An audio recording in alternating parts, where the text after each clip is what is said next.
Okay, welcome back everyone. In this video we're going to start discussing the concept of capacitance. So we're going to talk about what it is, how to find it, and then also how to calculate it. So first of all, what's a capacitor? Well, it's a device which is designed to store electrical energy. Sometimes you'll see flashes on cameras that are powered by capacitors. So sometimes with professional photography, it takes some time for the flashes to charge. And so we'll be talking about that a little bit more when we get into circuits. And you need two plates that are close to each other. They have to be conducting. And when they're charged, there's a voltage across the plates, and the plates have equal and opposite charges. And typically this is because you have two plates that are connected to some battery, some voltage source. And because they're connected by a conductor, think back to the example problem we did with the two spheres. They're going to go to, essentially they're going to, sorry, it's a bad example. Because of this voltage here, you're going to have a difference in voltage from one to the other, which is going to cause charge to accumulate on one side and then also on the other.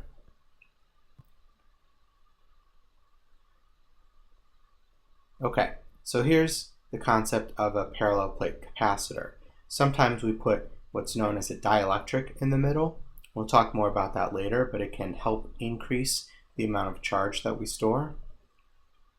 And we connect that to a battery, and that's going to cause charge to separate. So that is our concept of a capacitor.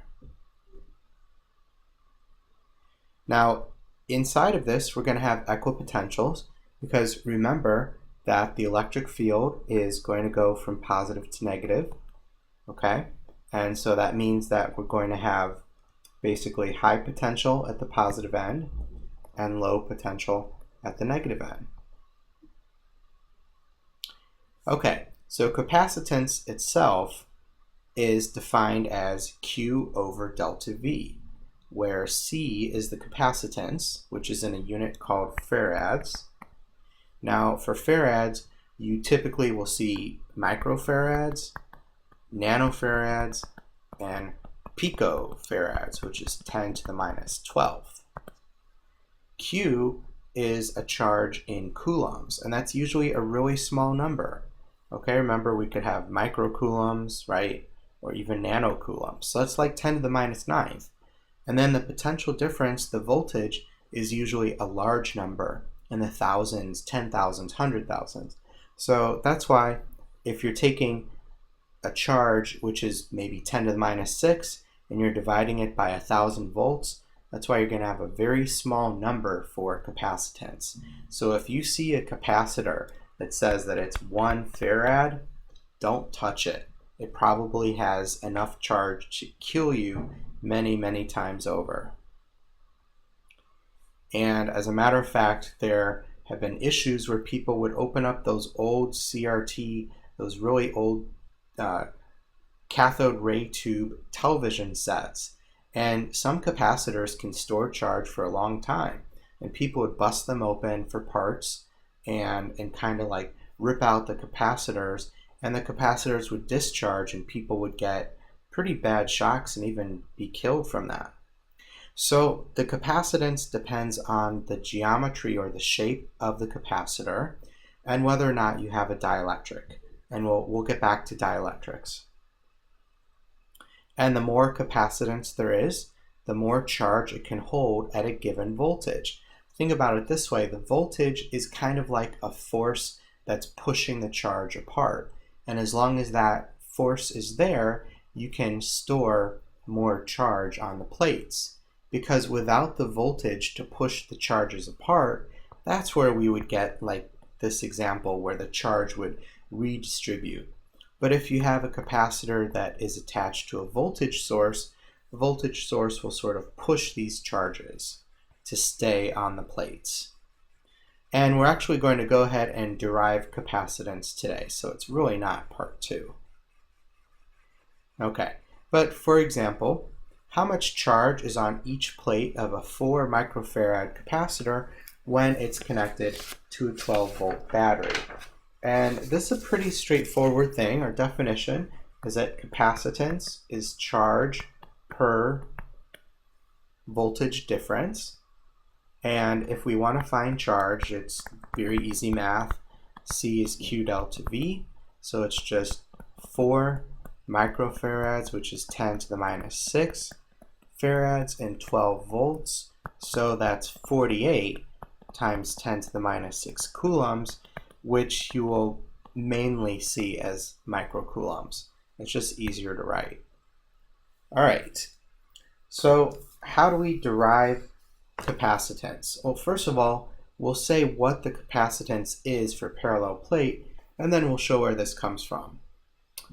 Okay, so the capacitance of a parallel plate capacitor is C equals kappa epsilon naught A over D. Kappa is a dielectric constant, and if there's no dielectric, then it's just equal to 1. So obviously dielectric constants are greater than 1. C is the capacitance, epsilon naught is our constant from previously, A is the area of one plate, and D is the distance between the plates. Sorry for that typo there. So how do we get that? Well, there's kind of a procedure, and we're going to walk through this procedure and do 3 or 4 examples. First of all, you draw the capacitor and you identify any symmetry. Then you draw a Gaussian surface and you use that to write Gauss's law and solve Gauss's law for the electric field. Once we have the electric field, then we use our definition of electric potential. So we solve for V knowing E, and we did some of this in the last couple of videos. Finally, we use the definition that C is equal to Q over V. Okay, so let's do this, and we're going to explicitly draw out these steps so you can see exactly where we're going with this. Okay, so let's find the capacitance for a parallel plate capacitor. So we have the top and the bottom, and we have positive charge, and we'll just say that that's plus Q, and then the bottom plate has negative Q. Okay, so step 1, if you recall, is to draw the picture and identify any symmetries, and in this case the symmetry is just that we have these 2 flat plates, so we can do a nice Gaussian surface later. Okay, so step 2 is to draw the Gaussian surface.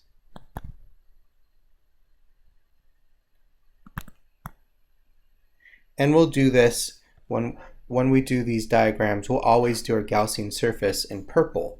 Okay, now the Gaussian surface that we're going to use is a rectangle. Well, kind of. Okay, now keep in mind that these are 2-dimensional plates, so they have areas. And as a matter of fact, our Gaussian surface is going to have an area on the bottom that sort of extends this way. So it's kind of like a pillbox. And let's not forget that we have a surface charge density, sigma, which is Q over A. So Q is sigma A. Okay? Third step, we write Gauss's law. Integral of E dot dA is equal to Q enclosed over epsilon naught. This is how epsilon naught gets into our equation for capacitance. And we can see that Q enclosed is equal to sigma A over epsilon naught. Step 4, we solve for the electric field. So E times A. Now wait a second. Why is it just 1A when in the past it's been 2? Well, let's think about what the electric field is doing in this diagram. I'll do the electric field in blue. it's only going from the positive to the negative with these parallel plates. It's not going up from the positive edge, because remember that we have a wire connected to this. So the electric field only exists when we're between these two plates. So that's why there's only one area that we have to worry about here. So it's just E times A. That is going to be equal to sigma A over epsilon naught, which means that the electric field is sigma over epsilon naught. Now that's different from what we found for infinite plates, but this is a slightly different example. Okay? Now, let's say that these plates are a distance d apart from each other. Let's use that information and let's solve for the potential difference. Well, that's going to be the negative integral. Let's start at the top here. So from 0 to d of E dot dr. And we just found a moment ago that the electric field is sigma over epsilon naught dr. And that's probably one of the easiest integrals that you're ever going to see. That's just going to turn into sigma d over epsilon naught with a negative sign, but we don't really care about the negative sign. So what we say is that the magnitude of the potential difference is sigma d over epsilon naught. That's how much potential difference, and we don't really care about which way it's going. Now at this point we should put back what sigma is. So sigma is q over a. So that means that our potential difference is actually going to be qd over epsilon naught a.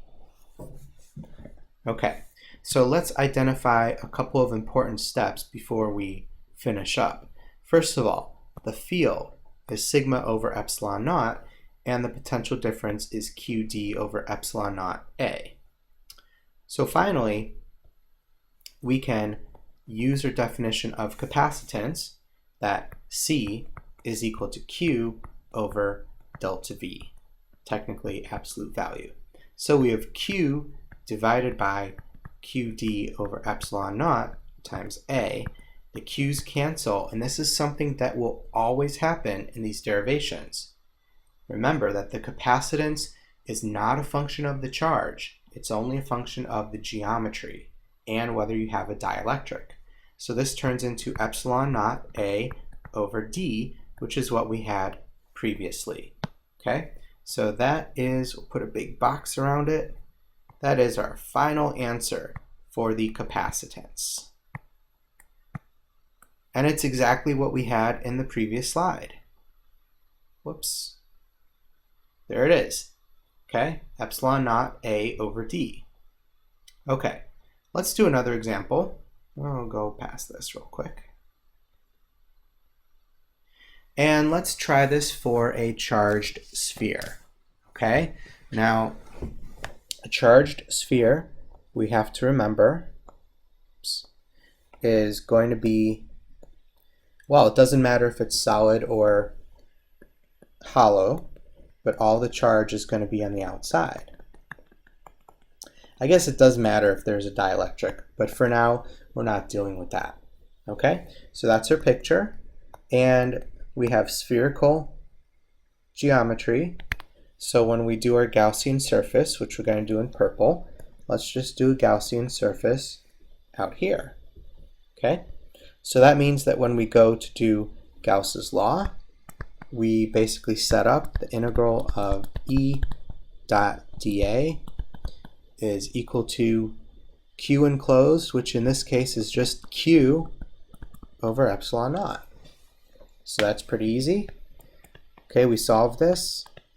E times 4 pi little r squared. So when we're out here, that's a distance of little r for a Gaussian surface. That's equal to Q over epsilon naught. So therefore the electric field is Q over 4 pi epsilon naught r squared. Nothing new there.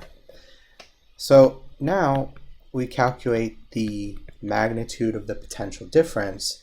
And for this, we're going to be taking the integral from infinity to our point little r of E dot dr. So we've done this before. I'm going to skip these steps. Basically, delta V is going to be Q over 4 pi epsilon naught little r. So we've seen that before. Finally, in step 6, C is equal to Q over delta V. So it's going to be Q divided by Q over 4 pi epsilon naught r. And the Q's cancel out, and we get 4 pi epsilon naught r. Okay? Now, technically, what that r represents is actually big R, the radius of the sphere. Okay? Because we can't just have any radius that we want. Okay? So that is the capacitance of a charged sphere, and notice that as the sphere gets bigger, that we're able to hold more, we have more capacitance. We're able to store more charge on it. And that sort of makes sense because if it's bigger, it has more surface area and the charges can spread out more. Okay? All right. So we're going to pause for now, and then next time we're going to do 2 more. We're going to do a sphere, which is not hollow. Okay, so it'll be a little bit more complicated. And then we're going to do a cylinder. Okay, we'll see you next time.